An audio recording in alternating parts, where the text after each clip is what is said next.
Izvinjam se magom naglakom. Ćao svima, ja sam Mihajlo i danas ću vam pokazati kako da napravite zamku za druga u Minecraftu. Gledajte sad. Sad će vam trebati za ovu zamku. Znači neće vam trebati neke naručite i kao što vidite u naslovu videa neće vam trebati uopšte crven kamen. Ništa crven kamen osim potisne ploča, ali svi znate ona se ne pravi od crvenog kamena. I šta će vam još trebati? I TNT, ali se nije ne pravi od crvenog kamena.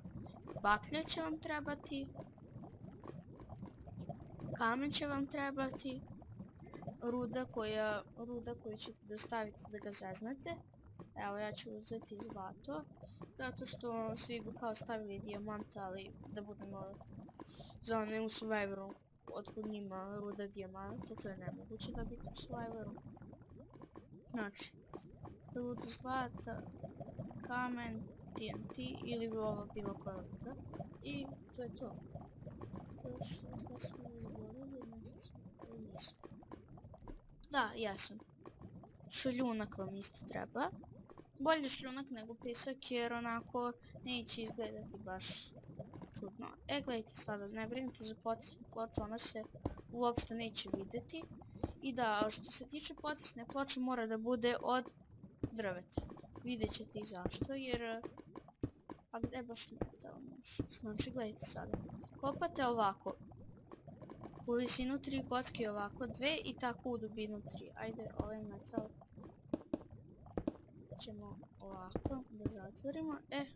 Mnogo mi lagao kompjuter. Znači ovako. I kad se to isto. Jedan blok ovdje. Vašu željenu rudu. Ovdje. I jedan blok ovdje. I pažljivo sad gledajte. Probijate ovdje što više rupi, to vam je za šljunak i ovdje probijajte da može da ih stavite. Znači, evo ja neću leteti. Vidite, znači vi ćete ovako. Znači, prvo stavljate ovdje baklju.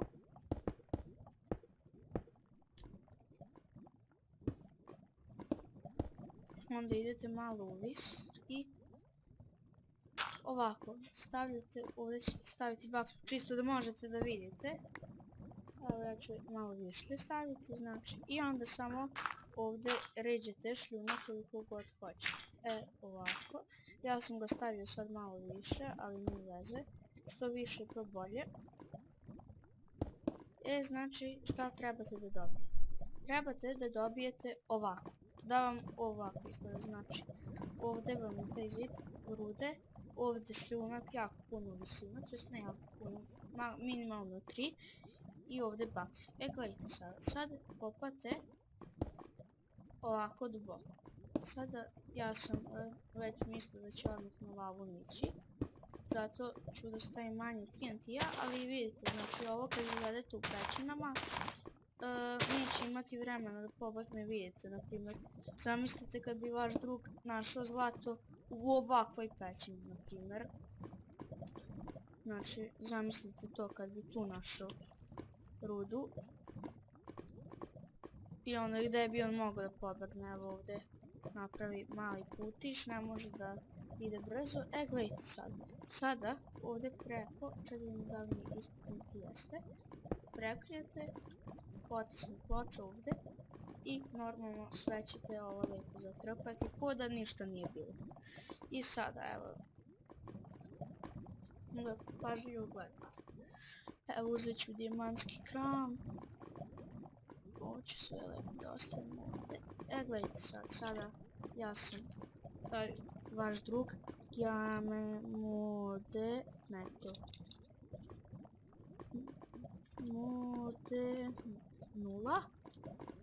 Gledajte sad, na primjer sad sam se zaletao ku ovcu na ovo, sad ću ja kao tu sam negdje došao ako dolazim. Vidi zlato, jej! I sad on će vjerojatno pokušati da ga beži, ali znači nema baš mnogo izbora. Odbacit će ga i otišao bi u lavu. I to je to. Subscribeite, lajkujte kao što se uvek radi. Ćao!